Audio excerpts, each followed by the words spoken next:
जय गौ माता की मित्रों। मैं डॉक्टर राधाकृष्ण जी सॉल्यूशन पे आपका स्वागत है।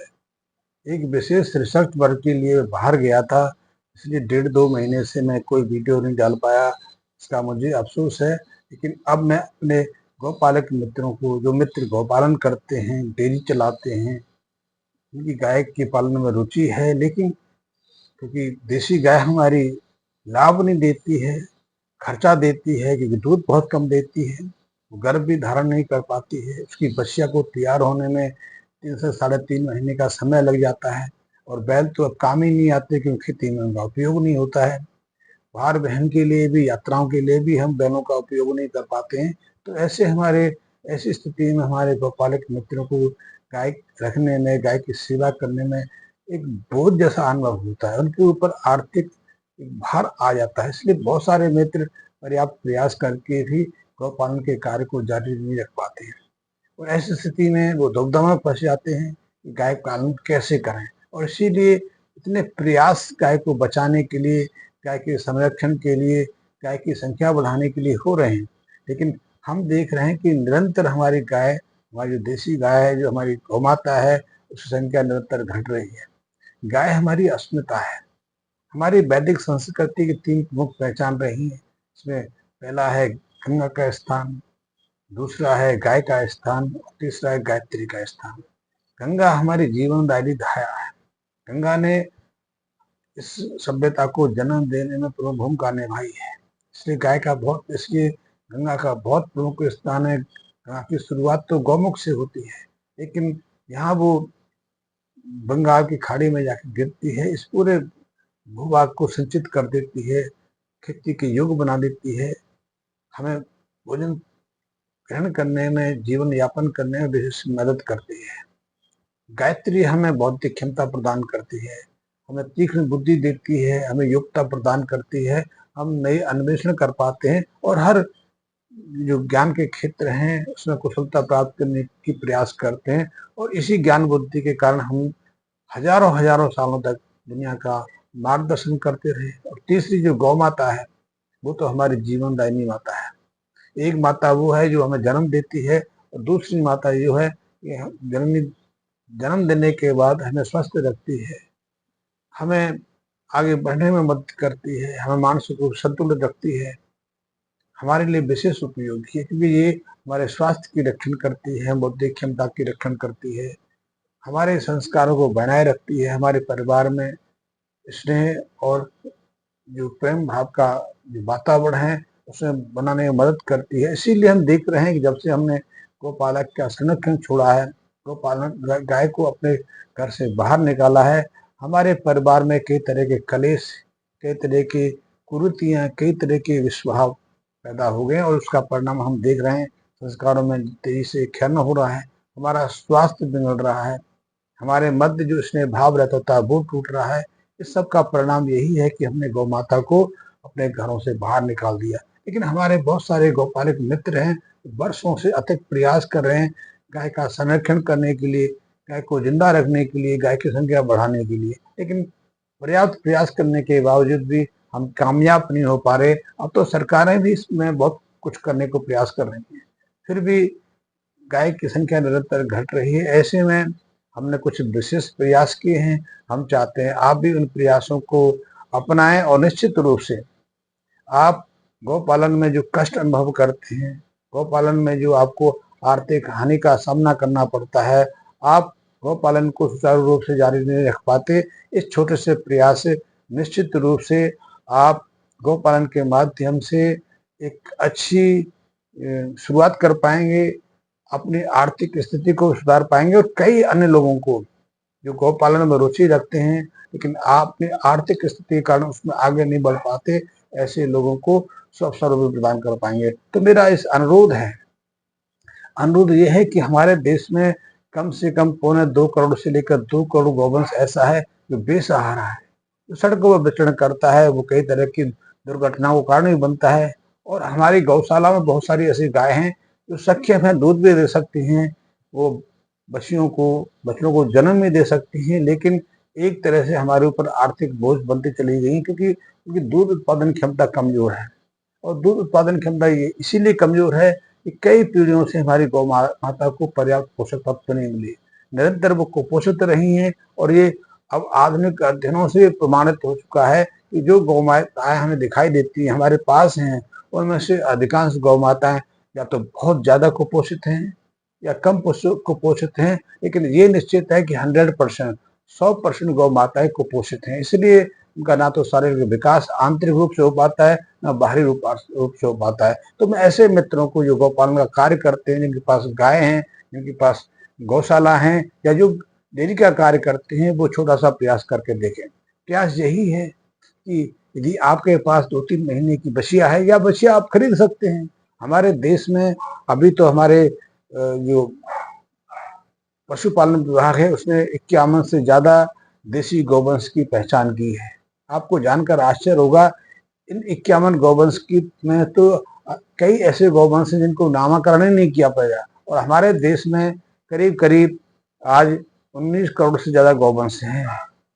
उनमें से मात्र दो करोड़ जो गाय हैं, उनको हम निश्चित रूप से उनकी नस्ल के आधार पर पहचान पाए। अधिकांश गाय हैं उनकी तो नस्ल को अब तक सुनिश्चित नहीं किया जा सका है, क्योंकि ऐसी मिक्सिंग हुई है, इसमें बाहरी नस्लों का मिश्रण भी हुआ है और जो हमारी स्थानीय नस्लें हैं उनका भी क्रॉस मिश्रण हुआ। लेकिन फिर भी 10-12 ऐसी नस्लें हैं जो दूध देने में सक्षम है। इसमें आप सबसे जानते ही होंगे, इसमें सबसे उत्तम गिर है या साहिवाल है, रेड सिंधी है, थारपारकर है, कांग्रेज है, हरियाणवी है, गंगातीरी है, डांगी है, या फिर राठी है। ऐसी कई नस्लें। राठी को तो राजस्थान में क्वीन ऑफ राजस्थान कहा गया है, क्योंकि वो मिल्क ऑफ राजस्थान भी उसको कहा गया है कि राजस्थान में भरपूर देने में सक्षम है।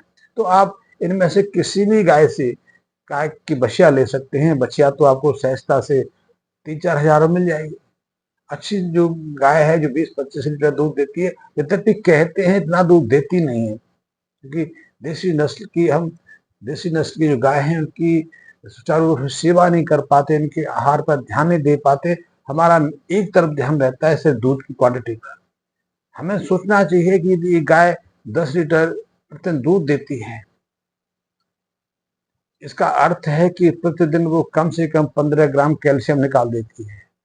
प्रोटीन भी वो 50-60 ग्राम निकाल देती है, और भी दूसरे जो खनिज तत्व हैं जो उसके शरीर के लिए उपयोगी हैं, उनको भी दूध के माध्यम से अपने शरीर से बाहर निकाल देती है। यदि हम इन पोषक तत्वों की आपूर्ति ना करें, निश्चित रूप से शरीर में कमजोरी आती जाएगी। ऐसे में जब वो दोबारा गर्भ धारण करेगी तो उसके बच्चे में इन पोषक तत्वों की कमी रहेगी, सब उसके शरीर में पोषक तत्वों की कमी होगी। आप जानकर आश्चर्य होंगे कि डेयरी में जो गाय लाखों लाखों रुपए की आती हैं, वो 2 या 3 साल के बाद या तो बांझ हो जाती हैं, या फिर बीमार पड़ जाती हैं, निर्बल हो जाती है, कमजोर हो जाती है। इसलिए अधिकांश डेयरी पालक ऐसी बहुमूल्य गायों को भी बेच देते हैं। हमारी देसी गाय कम मात्रा में दूध देती है, उसके पोषक तत्वों की आपूर्ति कुछ मात्रा में जो उसको खुराक दी जाती है उससे हो जाती है। इससे वो जीवन यापन तो कर लेती है, लेकिन उसकी दूध देने की क्षमता घट जाती है। तो मैंने कहा कि हम ऐसी कोई भी बछिया लेके आवें, उसकी परवरिश अच्छे से करें। 3-4 महीने की इसलिए है कि 3-4 महीने से लेकर हमारे पास आगे वाले 12-14 महीने ऐसे हमारे पास रहते हैं कि हमें उसे स्वस्थ और श्रेष्ठ गुणों संपन्न गुणवत्ता युक्त गाय के रूप में परिवर्तित कर सकें। क्योंकि देसी गाय सामान्यतः 3 साल के बाद ही प्रथम बार हीट पे आती है, मध में आती है, ऊपर 3.5-4 महीने के आसपास, 3.5-4 साल के आसपास वो प्रथम गर्भ बच्चे को जन्म दे पाती है। हम चाहते हैं कि हमारी वही गौ माता, वही बछिया कम से कम 1-1.5 साल पहले बच्चे को जन्म दे, और बच्चे को तब तक जन्म नहीं दे पाएगी जब तक उसका शरीर पूरी तरह से तैयार ना हो जाए, उसकी आंतरिक सशक्त ना हो जाए। अन्यथा उसको जेर डालने में, दूध पैदा करने में मुश्किल आती है, उसमें न्यूट्रिशन की कमी तो हो ही जाती है। इसलिए 3-4 महीने की ऐसी गाय लें, उसका हम अच्छे से सेवा कर सके, जिसका जन्म के समय 3-4 महीने के आसपास भी 50-60 किलो के आसपास वजन हो। आप उसकी अच्छे से परवरिश करें। आप उसको काफ स्टार्टर दे दें, बाजार में कई काफ स्टार्टर हैं, आप वहाँ से ले सकते हैं। जैसे कि प्रॉफिट CFC प्लस के नाम से आता है, एक और आता है प्रोफाइटिक प्लस करके आता है। अच्छे स्टार्टर हैं। काप स्टार्टर में सारे पोषक तत्व आप और ज़्यादा महंगे भी नहीं है। ये प्रॉफिट सी FC प्लस जो काप स्टार्टर है उसका तो 500 रुपये का डिब्बा आ जाता है, 1 महीने के लिए वो डिब्बा पर्याप्त है।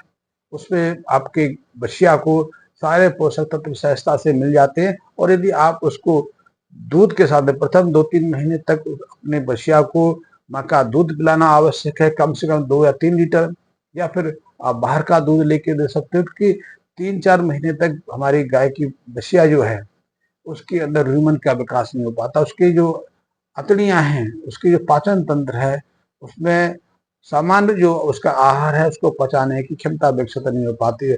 ह्यूमन का अर्थ है कि उसके पेट के अंदर बहुत सारे एंजाइम पैदा हो जाए, बहुत सारे तरह के बैक्टीरिया विकसित हो जाए जो उसकी घास को, जड़ी बूटियों को, भूसे को पचा पाए, पचा ही नहीं पाए, उसको बहुमूल तत्व परिवर्तित कर पाए। तो उसकी रूमन का विकास करना जरूरी है। और रूमन का विकास 3-4 महीने तक हो पाता है।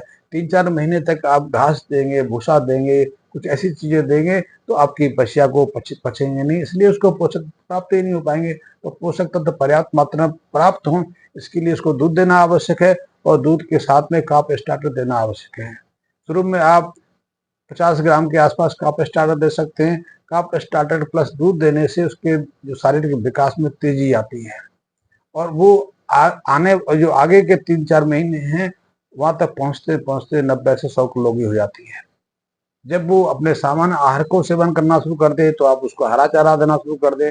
हरे चारे में आप उसको हरा गेहूं दे सकते हैं, हरा जौ दे सकते हैं, बसरीम दे सकते हैं, लूसन दे सकते हैं, आप उसको जई हरी घास के रूप में दे सकते हैं, आप सूखे भूसे के रूप में गेहूं का भूसा दे सकते हैं, जौ का भूसा दे सकते हैं, मूंगफली का भूसा दे सकते हैं, ये दे सकते हैं।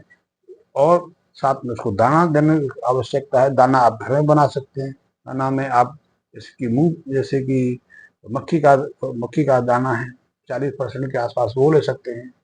आप सोयाबीन का दाल ले सकते हैं 25-30%, या फिर उसकी जगह मूंगफली का दाना ले सकते हैं 25-30%। साथ में आप चोकर डाल सकते हैं 20-25% के आसपास। उसमें मिनरल मिक्सचर डाल सकते हैं 2% के आसपास, नमक डाल सकते हैं 1% के आसपास, मिला सोडा भी 1% डाल सकते हैं, गुड़ डाल सकते हैं 1% के आसपास। तो ये सारा आपका दाना मिश्रण शुरू हो जाएगा, और ये भी 25 से लेकर 50 ग्राम और फिर आगे चलकर 100 ग्राम प्रतिदिन आपको अपनी बछिया को देने की आवश्यकता है। 1 साल के बाद तो आप 2 से 2.5 किलो के आसपास ये दाना है, जो सामान्य जो आहार है, हरा चारा है, सूखा चारा, उसके साथ में देना शुरू करें। इससे आप देखेंगे कि आपके बच्चे का वजन इससे बढ़ेगा, शारीरिक विकास होगा। साथ ही आपने अपनी गाय को कम से कम 50 ग्राम प्रतिदिन BM ऑल चैलेंज एक सिरप आता है जो भारत सरकार की MSD कंपनी है उसका द्वारा निर्मित है। ये हमारे पशुओं की शारीरिक वृद्धि के लिए बहुत महत्वपूर्ण है। BM का अर्थ है विटामिन, इसमें सभी हैं। इसमें ऐसे पोषक तत्व भी हैं जो बछिया के आंतरिक जो अंग हैं उनके विकास में मदद करते हैं, जैसे कि उसकी बच्चेदानी है, उसका जो अंडाशय है, उसका जो दूसरा प्रजनन अंग है, ये बहुत महत्वपूर्ण है। साथ इसमें कैल्शियम भी का पर्याप्त मात्रा में रहता है, विटामिन D3 भी पर्याप्त मात्रा में, जिंक भी है, विटामिन E भी है। ये प्रजनन अंगों के साथ में वो स्कल्टन है जो कंकालीय विकास इसमें मदद करते हैं। उसके शरीर में कैल्शियम की मात्रा को बढ़ाते हैं। कैल्शियम उसके शारीरिक विकास के लिए महत्वपूर्ण है, बच्चे के विकास के लिए महत्वपूर्ण है, और दूध उत्पादन क्षमता के लिए महत्वपूर्ण है। तो आप BM ऑल चैलेंज जो सिरप है या पाउडर है उसको भी 50 ग्राम से लेकर 60-70 ग्राम के तक प्रतिदिन देना शुरू करें। आप 1 साल के बाद उस टॉक्साइड एक हर्बल मिक्सचर है जो कई बार जो हम चारा देते हैं या वैसे ही कोई विषाक्त तत्व, विषाक्त चीजें बछिया के शरीर में चली जाती हैं, उनको निकास के लिए बहुत अच्छा है। टॉक्साइड पाउडर भी दे सकते हैं। साथ ही साल में कम से कम 2 बार उसको डीवार्मिंग करानी जरूरी है। उसके पेट के अंदर यदि जर्म्स हैं, कृमि पैदा हो गए हैं, उससे उसको मुक्ति दिलाने की आवश्यकता है। आप इस तरह आप अपने बछिया को तैयार करेंगे तो निश्चित रूप से वो 18 से 20 महीने की होते होते उसका वजन जो है 240 से 260 किलो के आसपास, 270 किलो के आसपास बढ़ जाता है। और तब वो प्रथम बार हिट में भी आ जाती है, मद में भी आ जाती है। लेकिन प्रथम बार जब हिट में आए तो आप उसको क्रॉस ना कराएं, गर्भधारण ना कराएं। सामान्यतः देसी गाय के जो ऋतुस्राव होने की जो मौसम है वो गर्म में रहता है, यानी कि होली के बाद का मौसम उसके लिए अनुकूल होता है, या फिर जब बारिश के बाद सर्दियां शुरू होती हैं उससे पहले का, दीपावली से पहले का। और दीपावली से पहले का मौसम की जगह यदि आप होली के पहले के समय गर्भधारण कराएंगे तो वो पर्याप्त मात्रा में दूध भी देगी, उसका शारीरिक विकास भी होगा, गर्भधारण सहज होगा। क्योंकि शरीर सर्दियों के अवधियां लंबी होती हैं। और मैं तो यही बताऊंगा, देसी गाय का मौसम के साथ में, ऋतु के साथ में बहुत गहरा संबंध है। भैंस और गाय में एक और अंतर रहता है। भैंस तब गर्भ धारण करती है जब रातें लंबी रहती हैं, अंधकारपूर्ण रहती है और वातावरण में ठंडक रहती है। लेकिन गाय के साथ तो थोड़ी विपरीत स्थिति है, वो भी देसी गाय के साथ में। जर्सी गाय को तो कभी भी आप इच्छा के अनुसार हीट पे ला सकते हैं, देसी गाय को भी ला सकते हैं यदि मिस हो जाए, लेकिन हम उसका रिस्क लेना नहीं चाहते। तो इसलिए देसी गाय को यदि आपने मद में लाना है, हीट पे लाना है, गर्भ धारण कराना है, तो उसके लिए प्रयास करें कि होली के आसपास हीट पे आए, तो उसके लिए उसको पर्याप्त आहार दें। और यदि कुछ दुविधा है तो उसको हीट पे लाने के कुछ विशेष प्रयास किए जा सकते हैं, इसकी चर्चा मैं अगले वीडियो में करूंगा। लेकिन ऐसे इस प्रयास से आप एक सामान्य 3-4 हज़ार की बछिया को, चाहे अपनी है या आपने खरीदी है, चाहे वो साहिवाल की है, गिर की है, राठी की है, थारपारकर की, कांग्रेस की है, रेड सिंधी की है, किसी भी नस्ल की है, आप उसे थोड़े से प्रयास से करीब 8-10 हज़ार रुपये खर्च करके एक अच्छी बछिया बना सकते हैं, अच्छी गाय बना सकते हैं। और उसकी दूध देने की क्षमता को माँ की तुलना में कम से कम 2 से ढाई गुना बढ़ा सकते हैं। इसी बछिया को आगे भी हम यत्न करेंगे, अच्छा आहार देंगे, अच्छे इस पे ध्यान देंगे, तो इसी की जो दूध देने की क्षमता है, बच्चे के विकास को उन्नत करने की जो क्षमता है, उसमें हम वृद्धि कर पाएंगे। इस चर्चा हम अगले वीडियो में करेंगे। धन्यवाद।